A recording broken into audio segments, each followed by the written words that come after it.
আয়তীয় এটার নাম কি দা আয়তীয় ঘনক।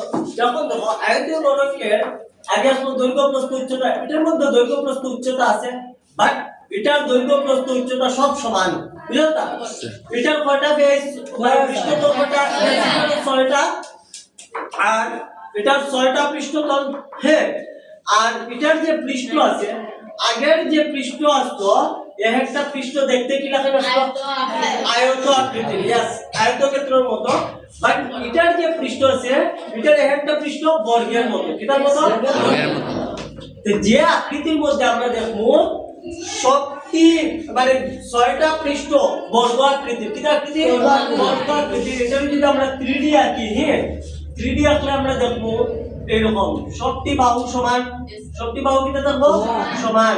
আর শক্তি পৃষ্ঠ কিটা দেখব? সমান। হ্যাঁ, তখন এটার নাম হয় কিটা জানলে বোঝায় কইতের বাইরে কিটা কয়? ঘনক কয়। কিটা কয়? ঘনক। বুঝছস? ইংলিশে কয় কিউব। তোমরা আই থিংক সো কিউব দেখছো।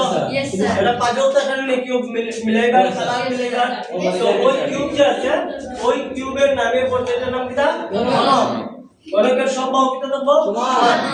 তো এটার যে মূল পৃষ্ঠকালি আছে অর্থাৎ ঘনকের খান ঘনকের মোট পৃষ্ঠকালি। ঘনকের মোট পৃষ্ঠকালি ইকুয়াল টু ফর্মুলা হয় 6 * a square. where is a মানে কিটা? a হইল গিয়া ঘনকের একটি বাহুর মাপ। ঘনকের বাহু কিটা? ঘনকের বাহু বলতে ঘনকের একটি বাহুর মাপ। বাহুর মাপ। ঘনকের বাহু বলতে ঘনকের বাহুর মাপ। হ্যাঁ, তো যদি ঘনকের বাহুর মাপ 3 সেন্টিমিটার দেয় তার মানে আমরা বুঝবো a কত সেন্টিমিটার? 3 সেন্টিমিটার। বুঝা গেছে কথা? তো 3 সেন্টিমিটার যদি বাহু হয় তার মানে বুঝবো গিভেন a ইকুয়াল টু কত? 3 সেন্টিমিটার। বাহুর মাপ যদি 5 সেন্টিমিটার হয় তার মানে আমরা বুঝবো a ইকুয়াল টু 5 সেন্টিমিটার। বাহুর মাপ যদি 6 সেন্টিমিটার দেয় তার মানে বুঝবো a ইকুয়াল টু 6 সেন্টিমিটার। আর এই ঘনকের মোট পৃষ্ঠকালি ইকুয়াল টু হলো 6 স্কয়ার। এখন দুই দিক খোলা থাকলে এখানে কিটা পৃষ্ঠকালি বোঝায়? পার্শ্ব পৃষ্ঠকালি। यस, কিটা পৃষ্ঠকালি? ঘনকের পার্শ্ব পৃষ্ঠকালি। দেখো পার্শ্ব পৃষ্ঠকালি এখানে একটা লাগাইলে হইতো না। এখন আমরা কোন ফিগার করিয়া? ঘনক। তাহলে পার্শ্ব পৃষ্ঠকালিটা কার? ঘনকের। যে আমি আর উপরে আবার বারবার লিখেন না, যেহেতু আয়তীয় ঘনক পাইছো পার্শ্ব পৃষ্ঠকালি মানে হলো কয় দিক খোলা থাকবো? দুই দিক। এর লাগি এখন বুঝিলেই তাই যে কোন সময় পার্শ্ব পৃষ্ঠকালি বলতেই বুঝিলেই বা কয়টা পৃষ্ঠ খোলা? দুইটা পৃষ্ঠ খোলা। উপর দিক নিচ দিক বা সাইড দুইটা খোলা, যে কোনো দুইটা খোলা থাকলে এটা পার্শ্ব পৃষ্ঠকালি। তো পার্শ্ব পৃষ্ঠকালির সূত্র হলো 4a স্কয়ার। বুঝছো তো?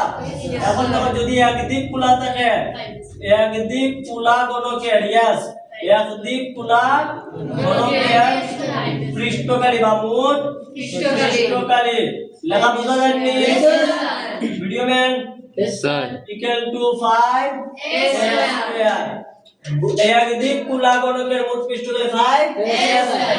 আর যদি কই ঘনকের আয়তনের মান, হ্যাঁ ঘনকের আয়তনের ফর্মুলার সূত্র যদি কই হয় a কিউব। কিটা কিউব? a cube. কইলো ঘনকের ব্যাপারে বুঝা গেছে না? হ্যাঁ, আমরা সলিউশন যখন প্রবলেম সলভ করব তখন আমরা বুঝবো, হ্যাঁ কোয়েশ্চন দেওয়া থাকবো কিরকম ইউজ করা। ওখান থেকে আমরা সূত্র দেখি আর পরে আমরা অ্যাপ্লিকেশন দেখবো কিরকম আমরা সূত্রগুলা ব্যবহার করি কোয়েশ্চন ওয়াইজ। বুঝা গেছে নি? এটা হলো ঘনকের। অতক্ষণ উঠাও।